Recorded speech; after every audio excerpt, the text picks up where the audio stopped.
ಈ ಬಗ್ಗೆ ಮಾತಾಡಲಿಕ್ಕೆ ದೂರದಾರಂಥ ಸ್ನೇಹ ಕೃಷ್ಣ ಜೊತೆ ಸರ್, ಇವತ್ತು ಒಂದು ಕಡೆ ಕೆಸರೆ ಆ ಜಮೀನು ಸಹ ಆಗಿತ್ತು, ಸರ್ವೆ ಆಗಿತ್ತು, ಹೋಗಿ ಪರಿಶೀಲನೆ ಮಾಡುವಂಥದ್ದು, ಮೂಡಾದ ದಾಖಲೆಗಳನ್ನು ಲೋಕಾಯುಕ್ತ ಅಧಿಕಾರಿಗಳು ಕಲೆಕ್ಟ್ ಮಾಡ್ಕೊಂಡಿದ್ದು ಇವತ್ತು ಈ 14 ನಿವೇಶನಗಳು ಹಾಜರಾಗ್ತಾ ಇದೆ. ಸರ್ ಅದೇ ಈಗ ನೋಡಿ 50-80 ನಿವೇಶನ ಎಂಥ 80 ಅಡಿ ರಸ್ತೆಯಲ್ಲಿ ಕೊಟ್ಟಿರೋಂಥದ್ದು. ಬಹುಶಃ ಜಮೀನಿನ ಮೌಲ್ಯ ಬಹುಶಃ ಇದೊಂದೇ ಜಮೀನಿಂದ ಬರುತ್ತೆ ಅನಿಸುತ್ತೆ.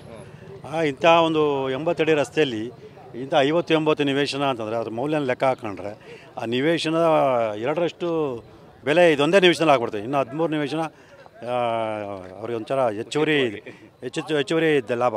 ಅಂದರೆ ಅವರು ಪದೇ ಹೇಳುವಂಥ ಸಿದ್ದರಾಮಯ್ಯ ಅವರು 3 ಎಕರೆ 16 ಗುಂಟೆ ಜಮೀನು, ಅಷ್ಟು ದೊಡ್ಡ ಜಾಗವನ್ನು ಕೊಟ್ಟಿದ್ದೀನಿ, 14 ನಿವೇಶನ ತೊಗೊಂಡಿದ್ದೀನಿ, ಕಡಿಮೆ ತೊಗೊಂಡಿದ್ದೀನಿ ನಾನು ಅಂತ. ಸರ್ ಅವರೇ ಒಂದು ಮೌಲ್ಯಮಾಪಕರಿಂದ ಮೌಲ್ಯ ಮಾಡಿಸ್ಕೊಳ್ಳಿ, ಆ ಜಮೀನು ಬೆಲೆ ಎಷ್ಟು, ಈ ನಿವೇಶನ ಬೆಲೆ ಎಷ್ಟು ಅಂತೇಳಿ. ಈಗ ತನಿಖಾಧಿಕಾರಿಗಳು ಮೌಲ್ಯಗಳು ನಿರ್ಧಾರ ಮಾಡ್ತಾರಲ್ಲ, ಅವಾಗ ಗೊತ್ತಾಗುತ್ತೆ ಅದರ ಮೌಲ್ಯ ಎಷ್ಟು, ಇದ್ರ ಮೌಲ್ಯ ಎಷ್ಟು ಅಂತ ಗೊತ್ತಾಗುತ್ತೆ. ತಮ್ಮ ಪ್ರಕಾರ ಆ 3 ಎಕರೆ 16 ಗುಂಟೆ ಮತ್ತು ಈ 14 ನಿವೇಶನಗಳನ್ನ ಎರಡು ಒಂದು ತಕ್ಕಡಿಯಲ್ಲಿ ಹಾಕಿದ್ರೆ ಎಷ್ಟು ಇದಕ್ಕೆ ಆಗುತ್ತೆ ಅಂತ? ಸರ್ ಹಲವಾರು ಪಟ್ಟು ಹೆಚ್ಚಾಗುತ್ತೆ ಸರ್. ಅದು ನಾನು ಅಂದಾಜು ಮಾಡೋಕ್ಕೆ ಸಾಧ್ಯ ಇಲ್ಲ. ಅದೇನಿದ್ರು ಮೌಲ್ಯಮಾಪಕರು ಅದನ್ನು ನಿರ್ಧಾರ ಮಾಡಿದ್ರೆ ಅದು ಸ್ಪಷ್ಟತೆ ಗೊತ್ತಾಗುತ್ತೆ. ಸುಮ್ಮನೆ ನಾನೀಗ ಅಂದಾಜಲ್ಲಿ ಹೇಳಿದ್ರೆ ಅದು ಸರಿ ಹೋಗಲ್ಲ ಅನ್ಸುತ್ತೆ. ಅಂದರೆ ಇಲ್ಲಿ ಬಂದಿರುವಂಥದ್ದು ಈಗ ಮೌಲ್ಯ ಮತ್ತು ಈ ಜಾಗದ ಒಂದು ಎಲ್ಲ ವಿಚಾರಗಳನ್ನು ಕಲೆ ಹಾಕ್ತಾ ಇದ್ದಾರೆ ಹೇಗೆ ಅಂತ? ಹೌದು ಸರ್. ಈಗ ನಿವೇಶನ ಎಲ್ಲಿದೆ, ಅದರ ಮೌಲ್ಯ ಎಷ್ಟಾಗ್ಬೋದು, ಮತ್ತು ಅದ್ರ ಯಾವ ಸ್ವರೂಪದಿದೆ, ಸೊ ಎಲ್ಲನೂ ಕೂಡ ಈ ಮಹಜರಲ್ಲಿ ಉಲ್ಲೇಖ ಮಾಡೋವಂಥದ್ದು. ಸರ್ ಈ ಮಹಜರ್ ಪ್ರಕ್ರಿಯೆಗಳು ಸೊ ಈ ಪ್ರಕರಣಕ್ಕೆ ಭಾಳ ಮಹತ್ವವನ್ನು ಪಡ್ಕೊಳ್ಳುತ್ತೆ ಸರ್.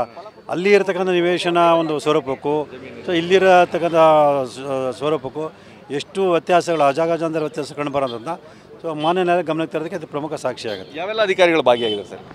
ಮೂಢಾಧಿಕಾರಿಗಳು, ಲೋಕಾಯುಕ್ತ ಅಧಿಕಾರಿಗಳು ಕೂಡ ಎಲ್ಲರೂ ಬಂದಿದ್ದಾರೆ. ಇದ್ರ ಮಧ್ಯೆ ಮತ್ತೊಂದು ಅಂತ ಹೇಳಿದ್ರೆ ಜಿ ಟಿ ದೇವೇಗೌಡರು ಹೇಳ್ತಾರೆ ಸಿದ್ದರಾಮಯ್ಯ ರಾಜೀನಾಮೆ ಕೊಡೋ ಅವಶ್ಯಕತೆ ಇಲ್ಲ, ಬರೀ FIR ಆಗಿರುವಂಥದ್ದು ಯಾರು ರಾಜ್ಯಪಾಲರಾಗಲಿ ನ್ಯಾಯಾಧೀಶರಾಗಲಿ ಹೇಳಿಲ್ಲ ಅಂತ.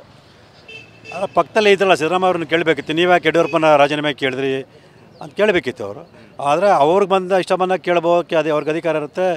ಇವ್ರ ಸಂಬಂಧಪಟ್ಟ ಕೇಳಿದಾಗ ತಪ್ಪು ಅಂತ ಹೇಳ್ತಾನೆ. ಅಂದರೆ ರಾಜಕಾರಣ ಹೇಳ ಗೋಸುಂಬಂತನೇ ಜನ ಸಾಮಾನ್ಯ ಕರೆಯೋದು. ಅದೇ ರೀತಿ ಅವರು ಸಮಯಕ್ಕೆ ತಕ್ಕಂಗೆ ಮಾತಾಡ್ತಾರೆ. ಸೊ ಇದೇ ಸಿನಿಮಾ ಹೇಳಿ, ಹಾಗಾದ್ರೆ ನಾನು ಯಡಿಯೂರಪ್ಪನ ರಾಜೀನಾಮೆ ಕೇಳಿ ತಪ್ಪಾಯಿತು ಅಂತ ಕ್ಷಮೆ ಕೇಳಿದಾಗ ರಾಜ್ಯ ಜನತೆ, ಅವಾಗ ಯಾಕೆ ಅವೆಲ್ಲ ಮಾತಾಡಿ ಸಮಾಜ ಸ್ವಾಸ್ಥ್ಯನ ಉಂಟು ಮಾಡೋರು, ಹಾಳು ಮಾಡೋಕ್ಕೆ ಪ್ರಯತ್ನ ಪಟ್ಟರು. ಅಂದರೆ ಬೇರೆಯವ್ರು ತಪ್ಪು ಮಾಡಿದ್ರೆ ರಾಜೀನಾಮೆ ಕೊಡಬೇಕು, ಇವ್ರು ತಪ್ಪು ಮಾಡಿದ್ರೆ ರಾಜೀನಾಮೆ ಕೊಡೋಗಿಲ್ಲ.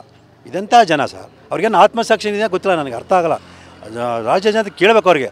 ಅವತ್ತು ಆ ರೀತಿ ಮಾತಾಡಿ ಇವತ್ತು ಯಾಕೆ ಹಿಂಗೆ ಮಾತಾಡ್ತಾರಾ, ನಿಮಗೇನೋ ಆತ್ಮಸಾಕ್ಷಿ ಇದೆಯಾ? ಅಥವಾ ಈಗ ಹೇಳ್ತಾರಲ್ಲ ಆತ್ಮಸಾಕ್ಷಿ ದೊಡ್ಡದು ಅಂತ ಹೇಳ್ತಾರಲ್ಲ, ಅವತ್ತಿದ್ದ ಆತ್ಮಸಾಕ್ಷಿನೇ ಬೇರೆನೇ ಅಥವಾ ಇವತ್ತಿರೋದು ಆತ್ಮಸಾಕ್ಷಿನೇ ಬೇರೆ ಅಂತ ಕೇಳ್ಬೇಕು ಜನ.